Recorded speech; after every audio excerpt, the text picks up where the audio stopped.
تھا، لیکن اب جو حالات ملک کے چل رہے ہیں، جو کنڈیشنز ہوئی ہیں، تو اب اس پہ زمین نہیں گوارا کرتا کہ کنٹینیو کریں اسی لیگیسی کو یا اسی چیپٹر کو لے کے چلیں. مطلب آپ انڈائریکٹلی کہنا چاہتے ہیں کہ عمران خان کو سپورٹ کر رہے ہیں؟ پولیٹکس بیسیکلی کہتے کس کو ہے؟ پولیٹکس کہتے ہیں ایک بیسیکلی سماجی کارکن ہے. سماجی کارکن مینس جس نے لوگوں کی خدمت کرنی ہے، لوگوں کے کام کرنے. اور اگر اس کو صحیح وے میں دیکھا جائے تو اس سے بڑا بہترین فریضہ کوئی ہے ہی نہیں انسانیت کی خدمت کا.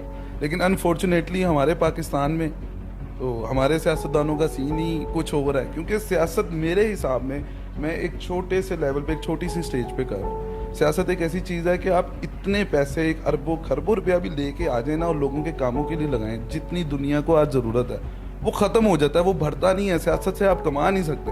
لیکن آج آپ ہمارے سیاستدان دیکھیں، بھرے پڑے چپڑاسیوں کے پاس بھی پیسے ہیں، وہ فلودہ بیچنے والوں کے پاس بھی پیسے ہیں، سفید پوش لوگ ادھر مر رہے ہیں، وہ چکر ہی کوئی نہیں ہے جی.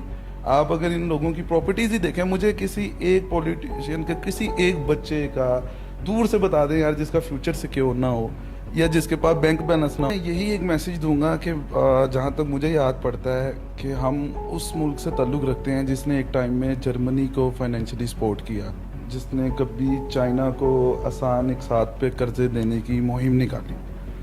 تو اتنا ایک رچ کنٹری جو ہمیں ملا، ٹھیک ہے مشکلات تھے، سب کچھ تھا، بٹ ہم کہاں کھڑے تھے کہ ہم دوسری کنٹریز کو فائنینشلی ہیلپ کر رہے ہیں. اس کے بعد ہمارے یہ سیاستدان جن کی میں نے بات کی کہ سیاست ایک وہ فریضہ ہے جو اللہ تعالیٰ، جو انسانیت کی خدمت کے لیے، اللہ کو راضی کرنے کے لیے. ہمارے سیاستدانوں نے کیا کیا آج تک مجھے نہیں سمجھ آتا. ملکی حالات آپ کے سامنے ہیں، بینک کرپٹ ہونے کے پاس ہیں، اور 1947 سے یہ سیاستدان ہی ہیں. اب مجھے اگر چلو اب سیاست پہ بات ہو رہی ہے تھوڑی سی، اس کو ڈیٹیل میں کرتے ہیں. گنتی کی 3 سے 4 پارٹیز ہیں ہمارے ملک کی، اور وہ خاندانی طور پہ ہم لوگ ملک پہ حکومت کرتی آ رہی ہیں. پیپلز پارٹی، پاکستان مسلم لیگ نون.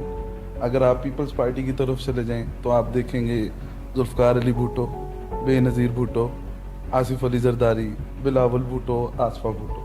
پی ایم ایل نون کی طرف آ جائے، ان کی بھی بڑی رچ وہ ہے ہسٹری ہے، 3 دفعہ یہ پرائم منسٹر رہ چکے ہیں.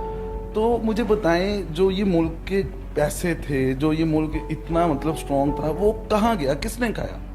آج مجھے دکھ اس بات پہ ہوتا ہے کہ شاید آپ لوگوں کے بھی علم میں ہو، ایک دفعہ سیٹھ عابد نے کہا تھا کہ جی نوٹ پہ فلانا فلانا میری تصویر کر دیں تو میں اس ملک کا قرضہ اتار دوں گا. اسی طرح نا میرا ماننا یہ ہے، اس پاکستان میں اس طرح کے رچ کروکوڈائل اور بھی بہت زیادہ ہیں جو خود چاہیں وہ اس ملک کا قرضہ اتار دیں. ان کا کوئی سیاست سے تعلق اور پارٹ نہیں ہے. جنہوں نے ساری زندگی کھایا، جن کے باپ دادے کھاتے آ رہے ہیں، آج بھی وہ حکومت کر رہے ہیں یار. ان کے پاس اتنے ارب ڈالرز ہیں، ان کے چپڑاسیوں کے پاس اتنے ارب ڈالر ہیں. اپنے کوئی ایسڈز بیچ کے اس ملک پہ کیوں نہیں، مطلب وہ جاتا کہاں ہے یار. تو لہٰذا اب اوپر سے ایک اور بڑا مشہور چلا ہوگا، beggars can not be choosers. So I think everyone has right to think. اور اس کے بعد سے میری کتاب میں، میری بکس میں پاکستان مسلم لیگ نون کا چیپٹر اینڈ ہو گیا. وہ ایک علیحدہ بات ہے کہ ان کے ساتھ ٹرمز ہیں، ان کے ساتھ تعلق ہے، ان کے ساتھ اچھا وقت گزرا. اب اس کا مطلب یہ تو نہیں نا کہ اس تعلق کے چکر میں اپنے ملک کا ہی ستیہ ناش اور ملک کا ہی بیڑا غرق کر دیں. ہم لوگوں کا یہاں تک چیپٹر اینڈ ہو گیا ہوا ہے پاکستان مسلم لیگ نون.